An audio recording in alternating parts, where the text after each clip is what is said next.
Hey guys, hi, welcome back once again. My name is Vaishali, and having learned quite a few things from, through, and from within human interactions, and having pursued and completed my master's in business administration and in clinical psychology, I today wish to talk about how perfection might be a trauma response, or aspiring for perfection might be a trauma response, might be a response coming from a place of psychological hurt and wounding, might be coming from a place of emotional hurt and wounding.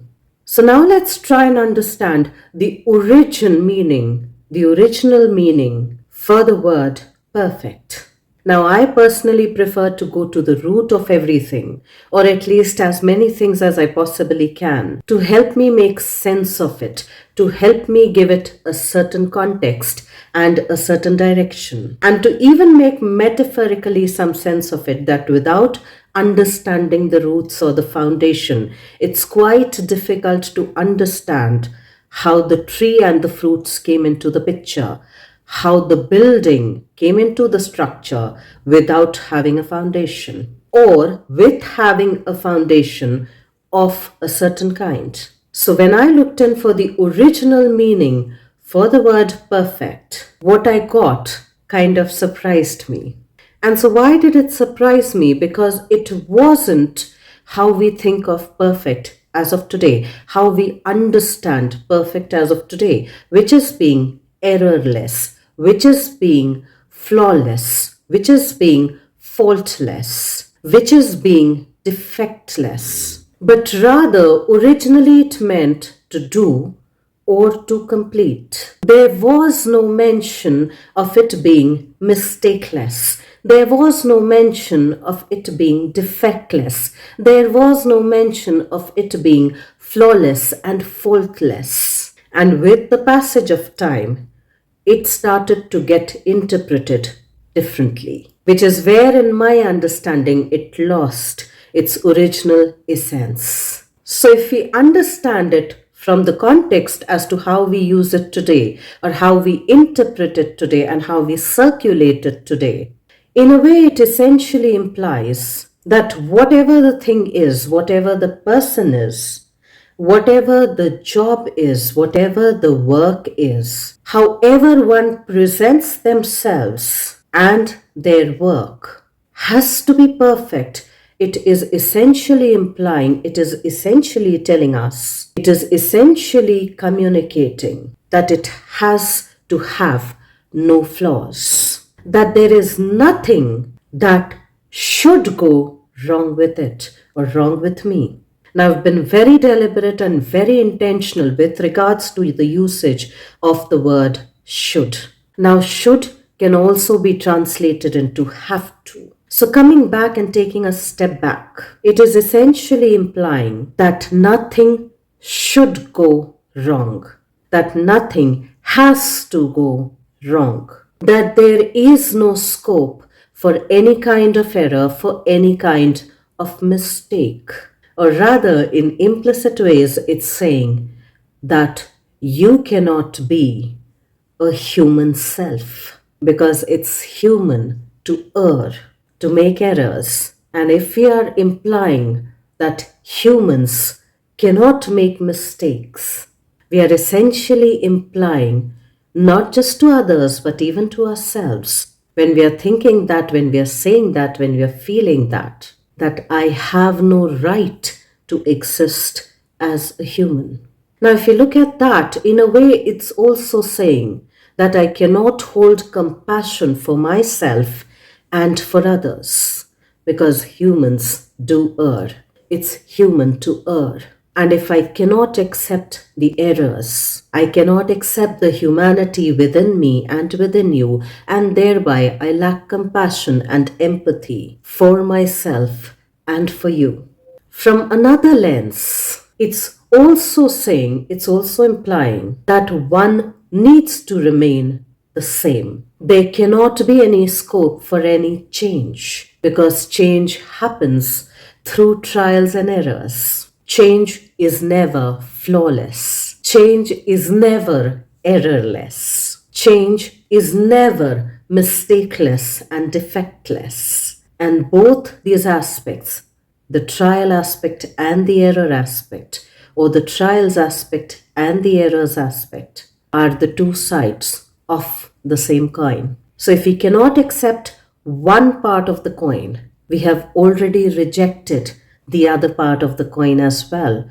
In a way, rejected the whole coin as well, metaphorically speaking. Now, if we look at the concept of change which happens through trials and errors, it quite naturally tells us. If we look at it a little more deeply, we'll notice that any kind of trials feels challenging, and most challenges don't feel pleasuresome, which is why they are challenging, which is why we've got to overcome them. And anything that we've got to overcome quite naturally is a hurdle. So when we talk about trials or hurdles, just like in the courtroom trials, they are not necessarily the things that helps us psychologically feel safe. They are not necessarily the things that makes us even feel physically safe to some degree. For think about the courtroom trial. They do kind of bring some sort of an anxiety. They do make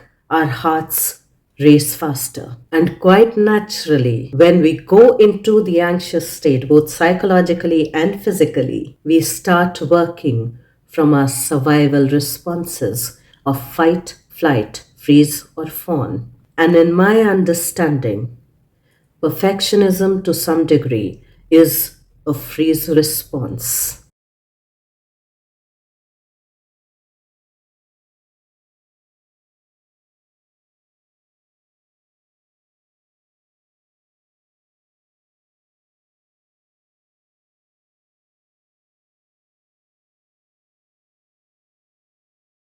And now coming to the error part of the trial and error with regards to being a human is that we are resisting not just the challenges, but we are also resisting the errors that will happen as a result of trying to overcome those challenges, of trying to overcome those hurdles. And if we visualize a hurdle in front of us,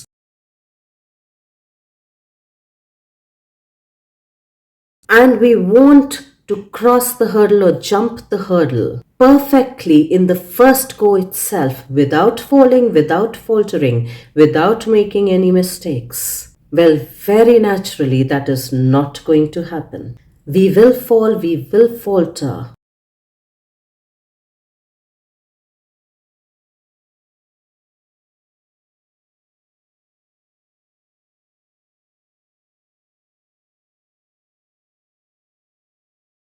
We will get hurt and bruised.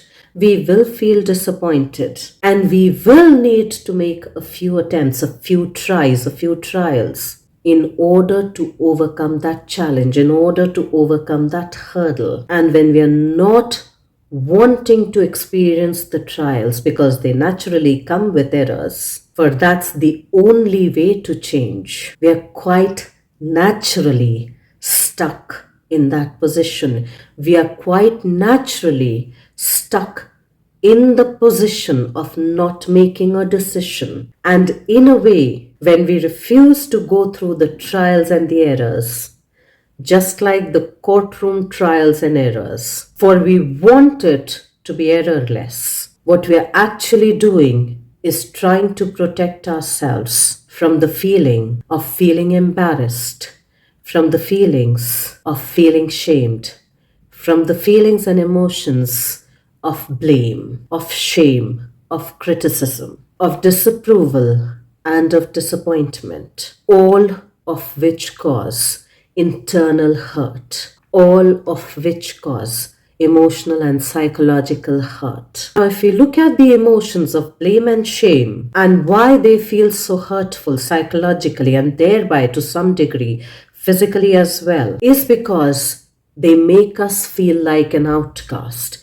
They make us feel like an outsider. They make us feel isolated and disconnected from others, from our perceived support system, which is why, as a social being who needs social connections, the feeling of feeling isolated, the feeling of feeling like an outcast, feels extremely painful, feels extremely hurtful. Somebody may almost feel discarded, abandoned, and rejected because of the feeling of blame and shame. Now, the feeling of disappointment also comes with the feeling of feeling the hurt, of feeling being let down, of feeling of letting down somebody else, and thereby losing a sense of value, not just within one's own self, but also in somebody's eyes as well, in somebody's perception as well.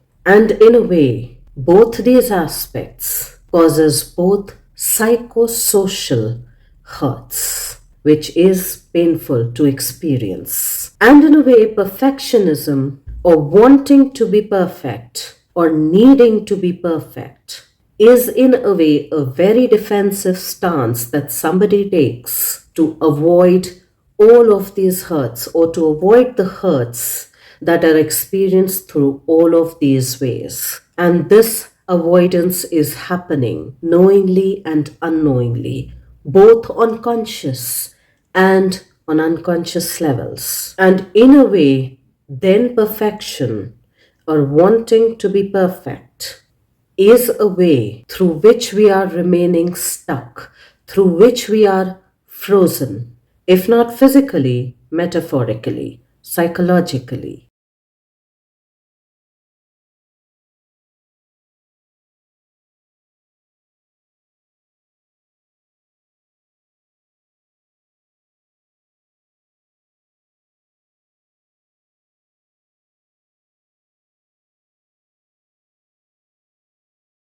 Is a way in which we unknowingly tell ourselves that we can't go through the trials because it's too overwhelming, because we don't have compassion for ourselves, because we cannot empathize with our own selves and with others as well. But we are also not allowing ourselves to be humans by accepting that humans do mistakes, that it's okay to err, that it's human to err.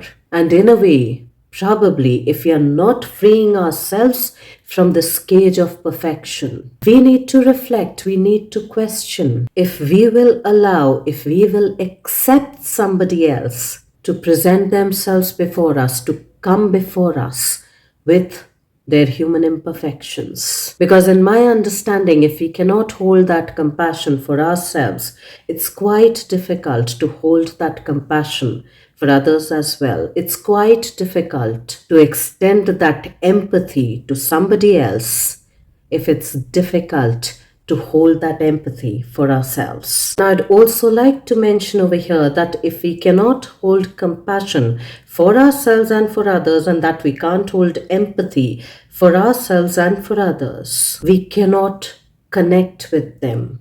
We cannot connect with them on a human level, where humans make mistakes, and thereby we naturally begin to inflict hurt through shame, blame, criticism. And when we do that, we create more hurt rather than creating more meaningful, more attuned connections that helps us resolve, that helps us heal, that helps us embrace our own humanity, even when it's flawed, even when it's imperfect, even when it has mistakes, even when it commits mistakes. In a way, when we are aspiring for perfection, or wanting to be perfect, or wanting things and people around us and all of our decisions to be perfect, we are actually also implying that we are resistant to growth and even outgrowing our own selves, because growth only happens through change, and change only happens through trials and errors, and that is how evolution or even transformation also happens. It doesn't happen in a jiffy, it's not a magical thing that happens, but it's a slow, at times a very challenging process that happens through trials and through errors, through the course of our lifetime or lifetimes, as we grow and outgrow ourselves and as we evolve. So then coming back to the original question, so coming back to the original inquiry, to get a little curious to ask as to why is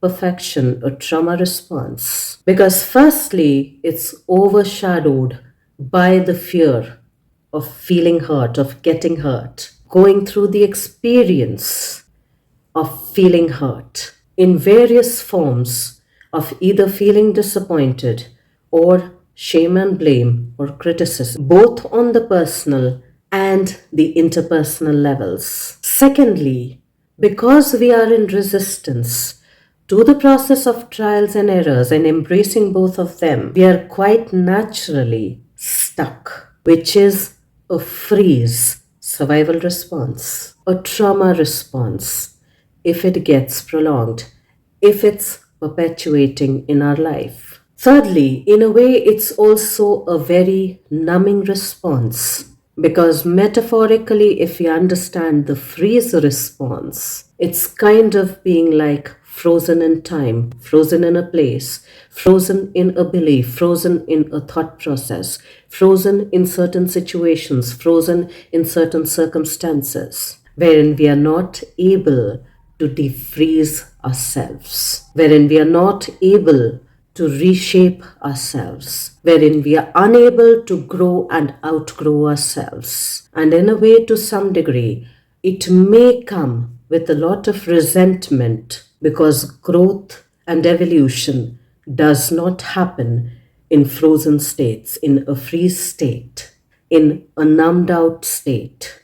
Growth, which is a resultant of change, which is a resultant of trials and errors, which is the natural state of evolution, happens through embracing, accepting all of these aspects, along with accepting the pain and the discomfort that they cause without being in resistance to them. And probably at some point in time, when we were growing up or while we were growing up, during our earliest childhood or during our formative years, when we are observing and absorbing everything from everyone and everywhere, we probably learned, we probably got the message implicitly or explicitly through words and actions that people will only be accepted if they are perceived to be perfect, if they are perceived to be flawless, if they are perceived as mistake free, if they are perceived to be errorless, if they are perceived to be picture perfect. And anything that is not perfect was in some form or the other not accepted, was in some form or the other blamed, shamed, criticized, and probably even, if not explicitly, but implicitly, discarded and rejected. We got the message that nothing less than perfect will be accepted, is acceptable. And thereby, to some degree, we beat ourselves hard internally, psychologically, to live up to that idea of perfect, to live up to that idea of being faultless, without actually realizing the many side effects of having and carrying forward and living with that belief system, not just on ourselves, but even on others. And let me just share it here that we can observe this about ourselves when we use the word perfect quite frequently. It's ingrained in our subconscious, otherwise, it'll not crop up so frequently. When we refuse to take decisions which will actually help us grow and outgrow ourselves, for growth comes with its own pains, and we don't feel that we have the capacity to handle the pains. When we feel that we are stuck for longer periods of time in some aspect of our life or the other, and we are not able to make the changes, we are not able to decide on the changes that we wish to take. Or even if we know what we've got to do, we are not able to take the steps to make those changes happen. Because in a way, unknowingly somewhere we understand that we'll need to outgrow ourselves. If we need to outgrow the situations that we feel perpetually or more or less perpetually stuck in. And once again, growth does not come without pains. Growth does not happen without trials and errors. When we feel frozen or numb in certain aspects of our lives, more or less perpetually, because we kind of feel frozen in that situation. Just like in the northern poles, wherein when it gets really frozen, nothing grows there, nothing moves there. Everything just is numbed out. And if we find ourselves feeling that more often than not, we can begin to inquire, we can begin to look into this aspect of ourselves to understand that we are stuck in a trauma reaction. It's getting enacted again and again, that we are stuck in a trauma loop. Now, I'd definitely like to make a discernment and mention something over here, which is just my personal point of view, that wanting things to be perfect, or wanting ourselves to be perfect, or wanting everything around us to be perfect, in a way aspiring for perfectionism as a once in a blue moon thing, and not as a permanent, perennial, defaulted belief system, which is operating and running all the time in our subconscious and our unconscious, and can take over our lives completely, but rather comes out as a premeditated action or a reaction once in a blue moon, can actually be helpful. And I say this as the daughter of a gynecologist, as the daughter of a practicing surgeon, that when my mother is operating on a person to deliver or bring a new life into the picture and even save two lives, or performing any other kind of operation, which in a way to a certain degree is truly dealing with death, or at least the probability of death. In such circumstances, wherein actual death can be the real cause of concern, needing the operation to be executed perfectly, flawlessly, is a premeditated requirement, is a situation wherein real death is the main concern, wanting to be perfect or wanting the operation to go perfectly well, is a proactive call, along with having the reality check that things can suddenly take a U-turn, that things can suddenly go out of control, that things can go wrong, that errors can be made, not intentionally, not deliberately, and either will need to be rectified at some point in time or the other, or maybe can never be rectified ever again. And during those crucial times, during those critical moments, when one is facing real death situations, the aspiration that things should go perfectly well is a well meditated, proactive thinking. But yes, with this example, I'd also like to mention that if on most days we are operating from this defaulted subconscious belief system, in a way we are telling ourselves, in a way we are telling others, that everything is quite literally a death situation, that everything has to work on emergency mode, because quite naturally it is only during the times of death that things becomes emergency, that anything becomes an emergency. We need to pause a little bit here. Maybe we need to reflect here. If we are living our lives that way, if we are making most decisions of our lives that way, we quite naturally are operating under chronic stress, under chronic fear.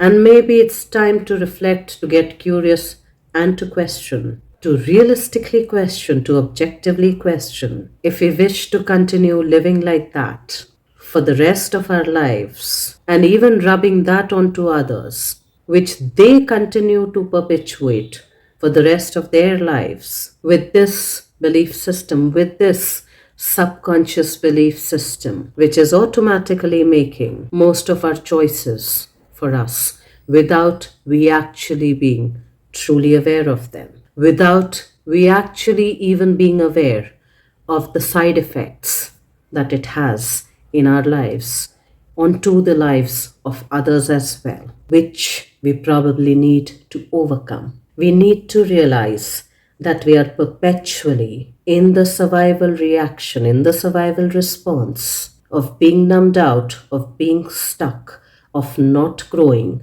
of stagnating, of freeze, of numbing out, rather than of growth and evolution, which once again to reinforce will not happen without change, will not happen without trials and errors, and will not necessarily be comfortable and pain free. And then we have a choice to respond, the freedom to respond, to outgrow ourselves or to remain stuck in the idea of being perfect, of having to be perfect, overshadowed by a lot of fears. Let's try and reflect on all of those aspects.